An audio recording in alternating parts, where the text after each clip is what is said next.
সামাজিক দায়বদ্ধতার ক্ষেত্র থেকে কিছু বলার জন্য অনেক দিন ধরে চেষ্টা করে আসছিলাম। আজকে বলার জন্য কিছু কথা বলবো, ব্যতিক্রম। সমাজটা এতটা নির্লজ্জ হয়েছে, সমাজের মধ্যে আর লজ্জা নেই, শরম নেই।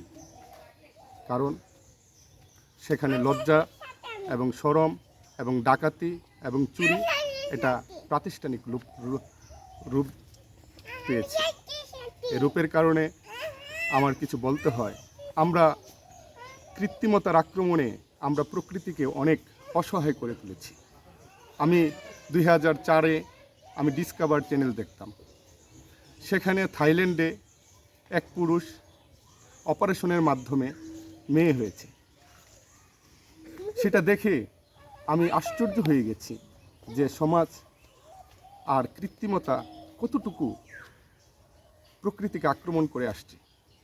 তারপর 2011 কি 12-তে একটি মা আমি দেখেছি তার অবৈধ সম্পর্ককে দেখে ফেলার কারণে ছেলে 10-12 বছরের ছেলেটা দেখে ফেলার কারণে তাকে হত্যা করে পানির ট্যাঙ্কিতে লুকিয়ে রেখেছে।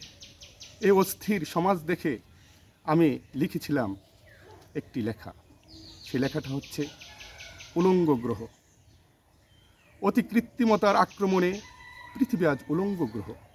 ধর্ষিতা নারীর মতো সব কিছু হারিয়ে নীরবে আত্মচিৎকার করছে। সভ্যতা বিলীন হয়ে অসভ্য আচরণে প্রাণীকুলে নেই আর প্রাণের সঞ্চার, বাতাসে নেই আর আদিম গন্ধ। মায়ের মমতাকেও করেছে আজ প্রশ্নবিদ্ধ। সন্তানকে হত্যা করে মা তার অবৈধ সম্পর্ককে প্রাধান্য দিয়ে সকল নারীকুলে আজ কলঙ্কের ছায়া মেখে দিয়েছে।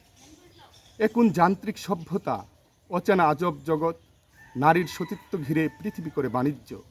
নারী হতে চায় পুরুষ, পুরুষ হতে চায় নারী।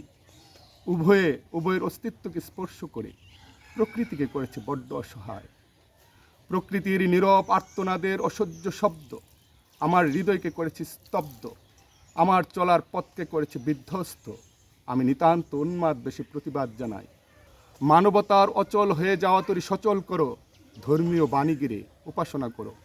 স্রষ্টার আশ্রয় গিরে প্রার্থনা করো। পৃথিবী যেন হয় পাপমুক্ত। অভিমানী প্রকৃতির আক্রমণে জগৎ হারিয়ে যাবে ছায়া বিশ্ব। ফিরে এসো সকলে, সকলের পাপকর্ম কক্ষপথ হতে।